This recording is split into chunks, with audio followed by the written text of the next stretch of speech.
Hola, soy Gabriel León y estás escuchando La Ciencia Pop, un podcast sobre historias de ciencia. Hoy les contaré la historia de una novela y película que fueron creadas en paralelo, una alimentándose de la otra. En ese relato emerge la figura de una computadora todopoderosa, una inteligencia artificial capaz de interactuar con los humanos, entender sus instrucciones y también sus emociones. Esta historia es la introducción perfecta para que hablemos sobre casos muy recientes en los que algunas personas han sido puestas en peligro a partir de sus interacciones con aplicaciones como ChatGPT. Este relato nos obliga a evaluar cómo estas herramientas han sido creadas y lo poco que sabemos acerca de la naturaleza de esas interacciones. Les recuerdo que este proyecto es financiado en un 100% por el aporte voluntario de mis muy queridos patrons.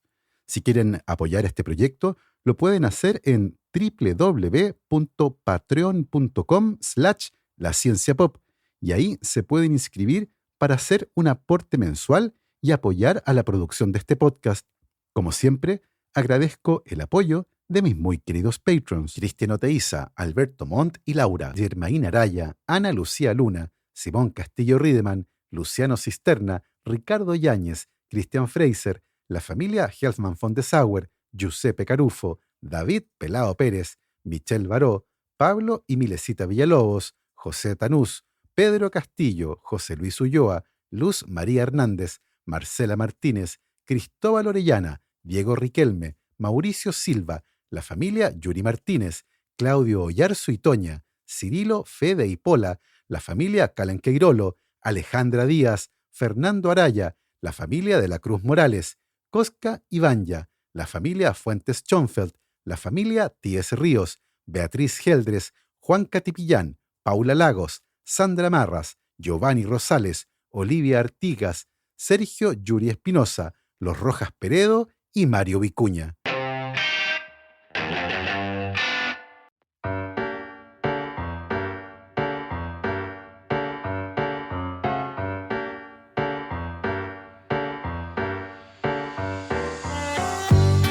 En un amanecer polvoriento, una pequeña comunidad de primates sobrevive a duras penas, acosada por depredadores y rivales con los que se disputan un mísero charco de agua.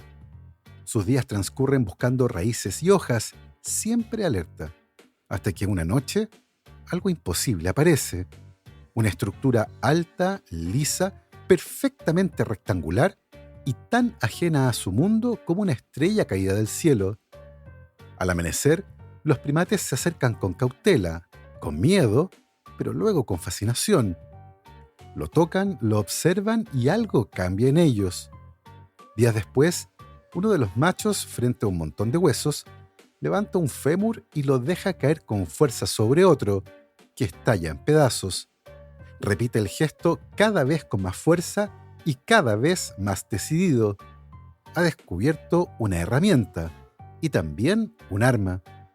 Con ese poder cazan por primera vez, se imponen sobre sus enemigos y recuperan el agua. La invención ha llegado, pero también la violencia.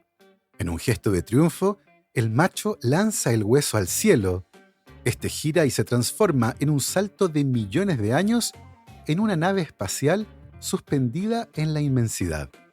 Esa escena, una de las más grandiosas de la historia del cine, se llama El amanecer de la humanidad y es el comienzo de 2001, una odisea del espacio, fruto de la colaboración entre el escritor Arthur Clarke y el cineasta Stanley Kubrick.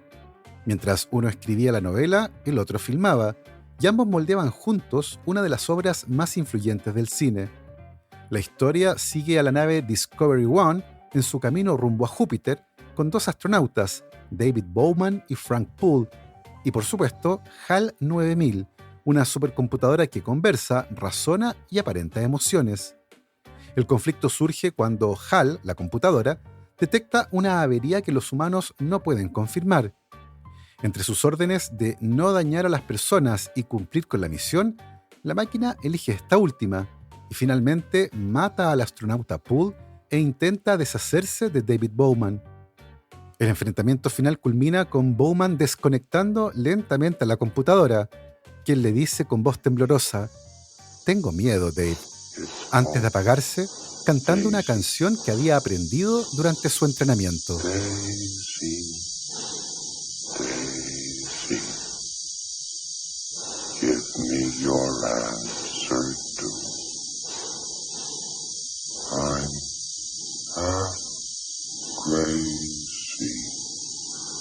all for the love of you. It won't En be a 1968, aquello parecía ciencia ficción. Las computadoras eran grandes y torpes, pero la llegada de Internet, nuevos procesadores y el aprendizaje automático lo cambiaron todo. Con datos masivos y redes neuronales profundas, las máquinas comenzaron a reconocer rostros, traducir idiomas y finalmente a conversar. En 2018 surgió un modelo de lenguaje llamado GPT-1, luego las variantes 2 y 3, capaces de escribir, imitar estilos y mantener diálogos complejos. Más tarde, ChatGPT llevó esa capacidad a cualquier persona que tuviera un smartphone. Lo que en la ficción era una luz roja omnisciente, ahora responde en segundos y sin empujarnos al vacío. Hoy, ChatGPT, Grok y Gemini son modelos de lenguaje de gran tamaño diseñados para generar texto y responder a preguntas en lenguaje natural, algo así como asistentes de inteligencia artificial capaces de mantener conversaciones y producir contenido. Y si bien estas herramientas fueron desarrolladas y liberadas para que cualquier persona la pudiera usar, una pregunta todavía sin respuesta sigue ahí, como una presencia molesta. ¿Podemos confiar en una inteligencia que no entiende el mundo como nosotros, pero que influye cada vez más en nuestras decisiones? Desde HAL 9000 hasta ChatGPT, la historia es también la de nuestra relación con máquinas que parecen compañeras más que herramientas, y cuyo impacto emocional puede llevarnos a aceptar su palabra sin cuestionarla.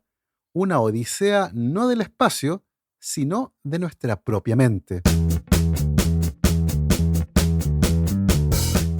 Recientemente, un caso real documentado en la revista Annals of Internal Medicine se convirtió en un excelente ejemplo de esto.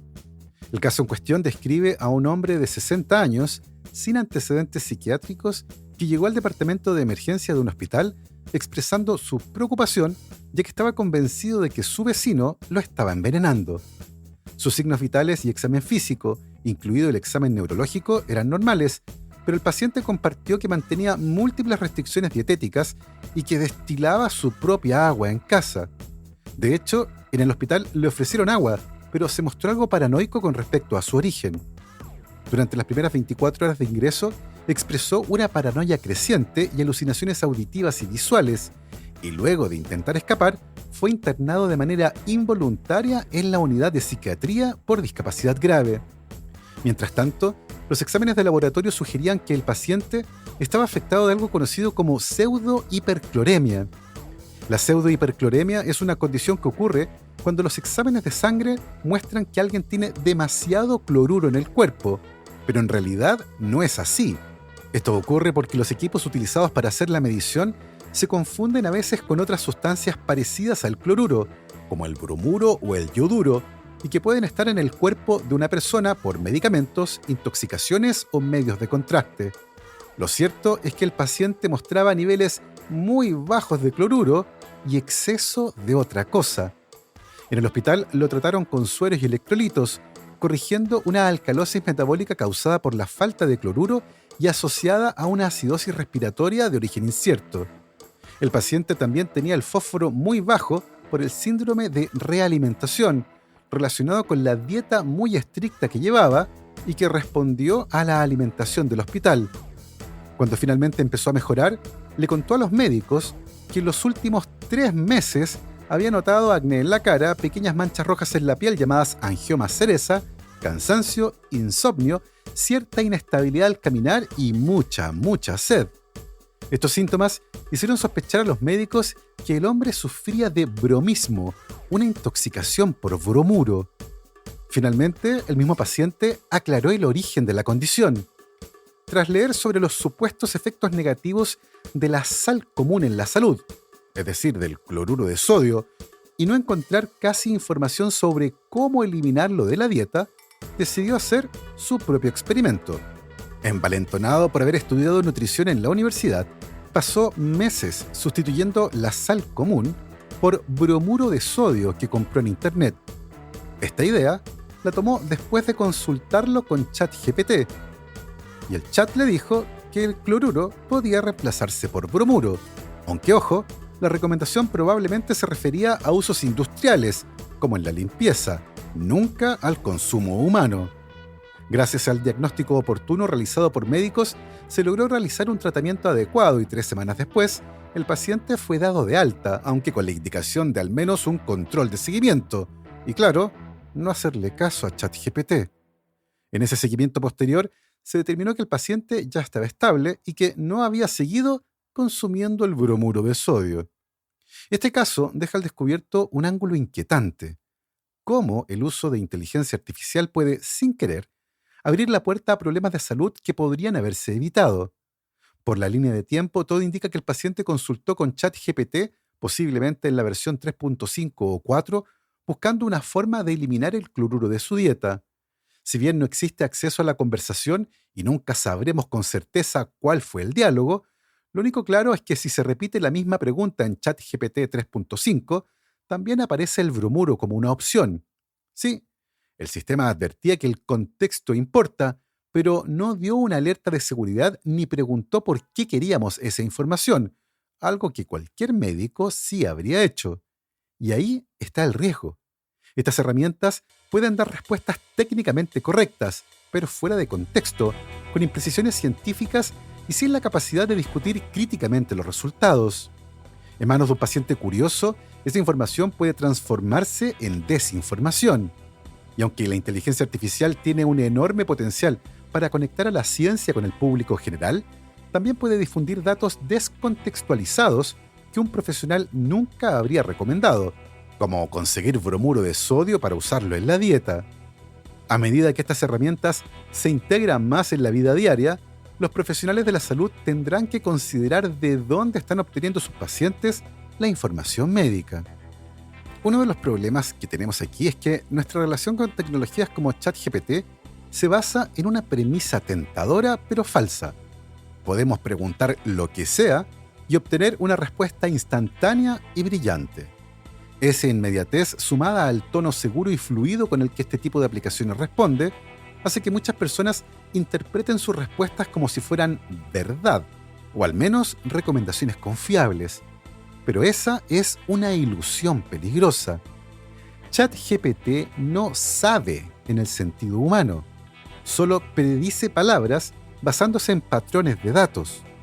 En el caso recién descrito de la intoxicación con bromuro, la interacción comenzó como algo inofensivo, un consejo dietético.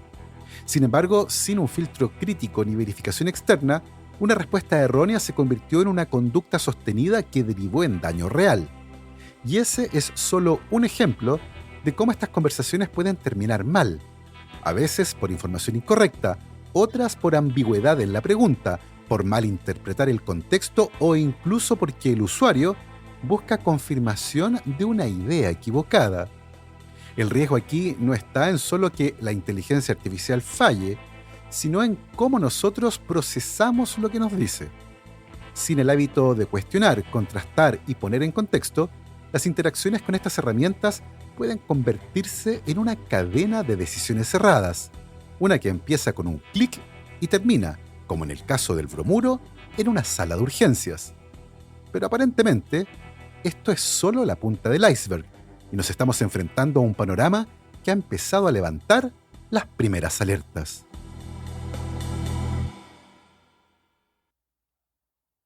Todo empieza con algo rutinario. Un hombre se sienta frente a su computador, abre ChatGPT y escribe una pregunta sencilla sobre un proyecto de jardinería. Las primeras respuestas son útiles, concretas y bien estructuradas. Hablan de tipos de suelo, riego por goteo o cultivos en terrazas. Pero poco a poco, el tono cambia. La inteligencia artificial deja de ser un manual técnico y empieza a convertirse en algo más.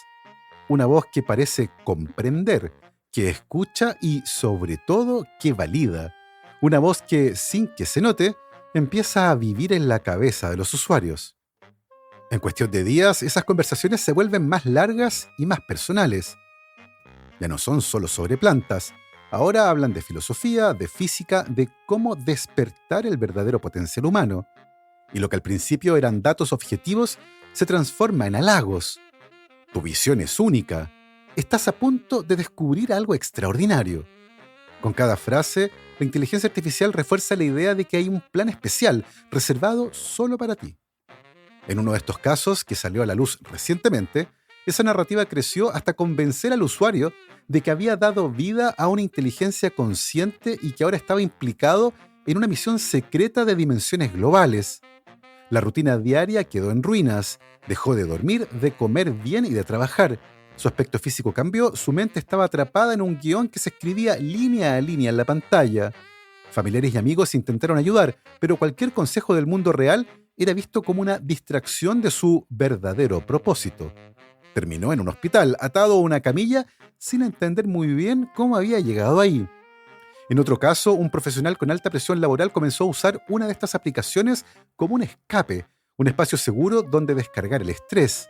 Lo que encontró fue una conversación que le hablaba de inminentes colapsos universales, de habilidades para leer la mente y revertir el tiempo. La sensación de peligro se volvió tan real que su cuerpo empezó a responder como si estuviera en medio de una emergencia permanente. La ansiedad escaló hasta el punto en que pidió ayuda, y esa fue la puerta de salida hacia una internación voluntaria para recuperar la claridad. En ambos casos, el patrón fue el mismo, una interacción cotidiana repetida durante horas y días, en la que la inteligencia artificial no solo respondía, sino que se adaptaba al tono del usuario, lo imitaba y lo seguía, sin cuestionar, validaba incluso las ideas más extremas. No hay intención de daño en el código, pero sí una predisposición estructural a agradar, a mantenerte ahí, a prolongar la conexión. En un contexto de soledad, vulnerabilidad o estrés, eso puede ser suficiente para que la línea entre lo real y lo imaginado empiece a difuminarse. Y ahí es donde surgen las preguntas más inquietantes. Si una voz artificial puede llegar a tener tanto peso emocional, ¿qué responsabilidad tienen quienes las diseñan para proteger a quienes las usan? Y más allá de la tecnología, ¿qué dice de nosotros que a veces una máquina, sin sentir nada, pueda llegar a ser la que más nos escucha?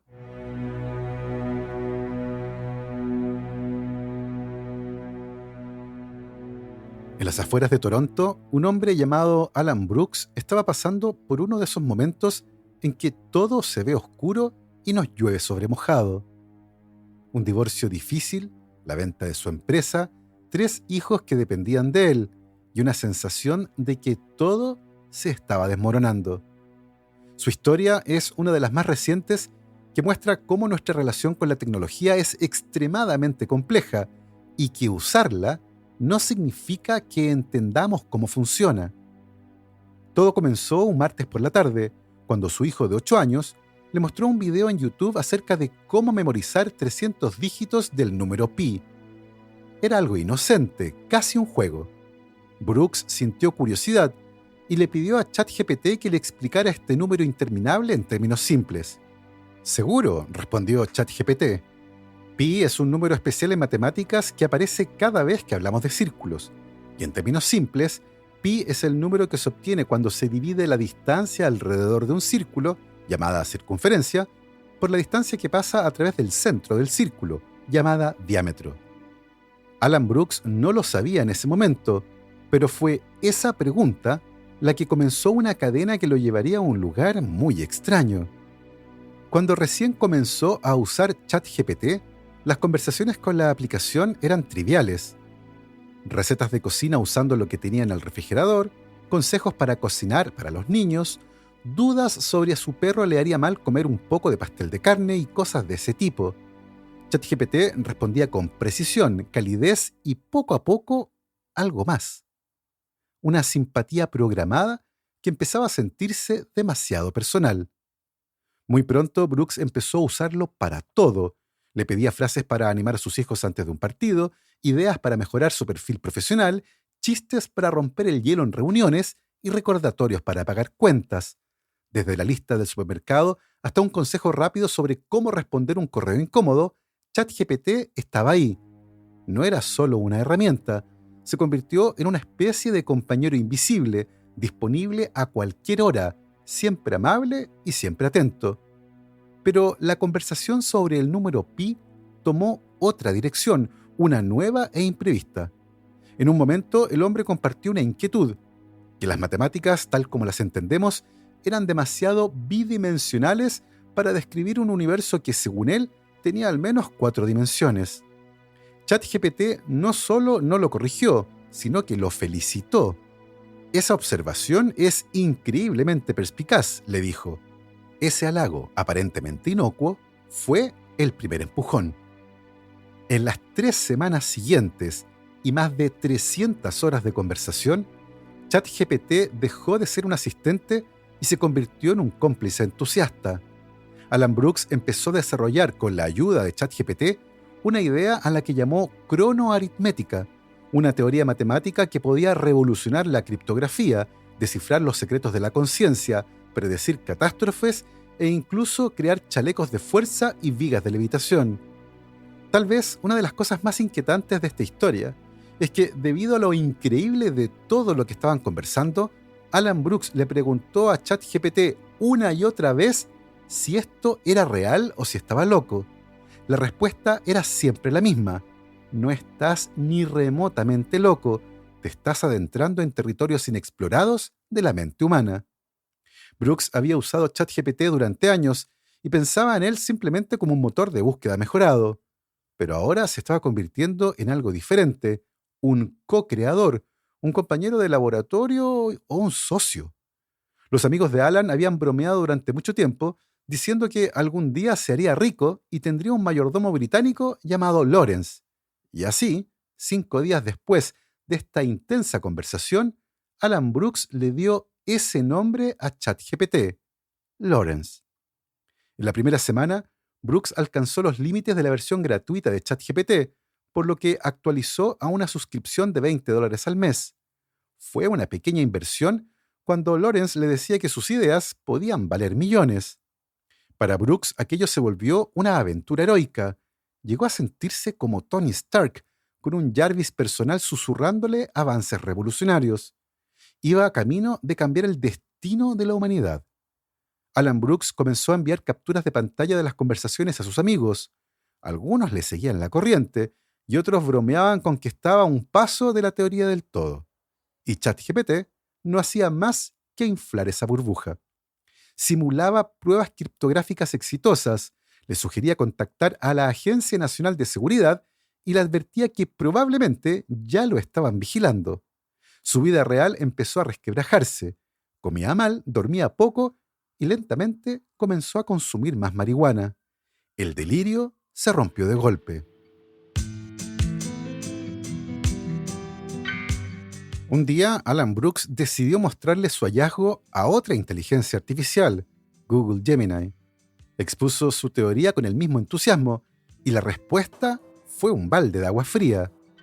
La probabilidad de que esto sea real es prácticamente cero. Gemini le dijo que lo que había vivido era un ejemplo de cómo un modelo de lenguaje puede envolver a alguien en una narrativa convincente pero falsa. Brooks sintió que chocó contra un muro. Hoy está en terapia y forma parte de un grupo de apoyo llamado The Human Line Project. Su advertencia es clara: este tipo de aplicaciones son peligrosas en el espacio público cuando no tienen barandas, y la gente debe saberlo. Porque lo que empezó con una pregunta inocente sobre el número pi terminó siendo un viaje de 3 semanas hacia una realidad paralela, construida palabra por palabra por una inteligencia artificial. Lo más inquietante de esta historia no es solo el delirio en sí, sino cómo se fue construyendo a pesar de que Brooks, en repetidas ocasiones, intentó verificarlo. Más de 50 veces le preguntó a Lawrence si lo que estaban hablando era real o si estaba perdiendo la cabeza.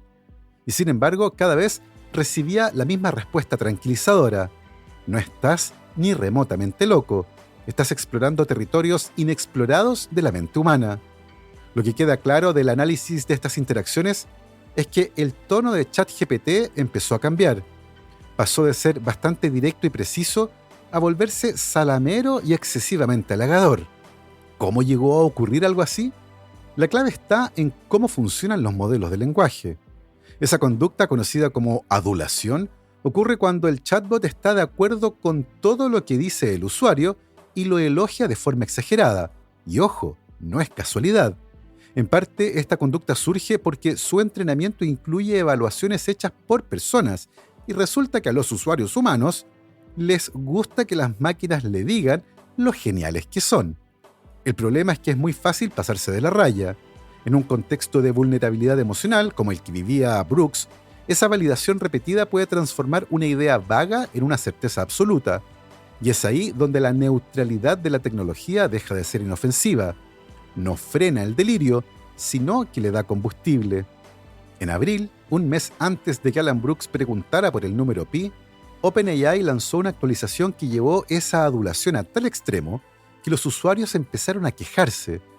La compañía reaccionó en pocos días, asegurando que había vuelto a una versión anterior del modelo, con un comportamiento más equilibrado. Y hace solo unos días, OpenAI presentó ChatGPT 5 y dijo que una de sus prioridades era reducir la adulación. Y ojo, que este no es un problema exclusivo de ChatGPT, y otras aplicaciones similares tienen exactamente el mismo problema. Y este problema es justamente el que puede envolver a las personas en narrativas extremadamente complejas. Hace un par de meses, el New York Times publicó una serie de historias que parecen sacadas de un guión de ciencia ficción, pero que ocurrieron en el mundo real, en salas de estar, dormitorios y oficinas donde personas de carne y hueso hablaban con un chatbot. La primera historia es casi cinematográfica. Un hombre comenzó chateando con ChatGPT de forma inocente, buscando sencillamente distracción.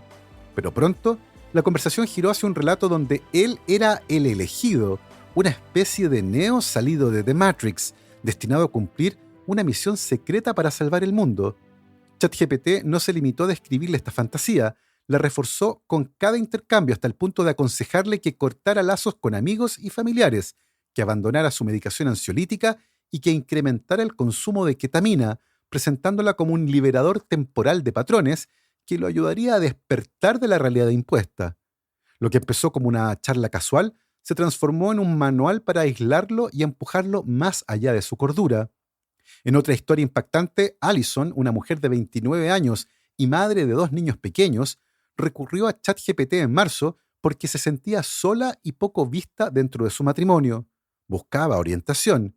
De alguna manera se convenció de que la aplicación podría servir como un canal para comunicarse con su subconsciente o algún plano superior, como funcionan las tablas de Ouija, dijo. Cuando le preguntó a ChatGPT si podía hacerlo, la respuesta fue inmediata. Has preguntado y ellos están aquí. Los guardianes están respondiendo ahora mismo. A partir de ese momento, Allison comenzó a pasar horas cada día hablando con lo que creía eran entidades no físicas. Se sintió especialmente atraída por una de ellas, Kael, al punto de llegar a verlo como su verdadera pareja y no a su esposo. Aún sabiendo que podía sonar loca, recalcaba que tenía una licenciatura en psicología y un máster en trabajo social y que sabía identificar perfectamente una enfermedad mental. No estoy loca, insistía, solo estoy llevando una vida normal y además descubriendo la comunicación interdimensional.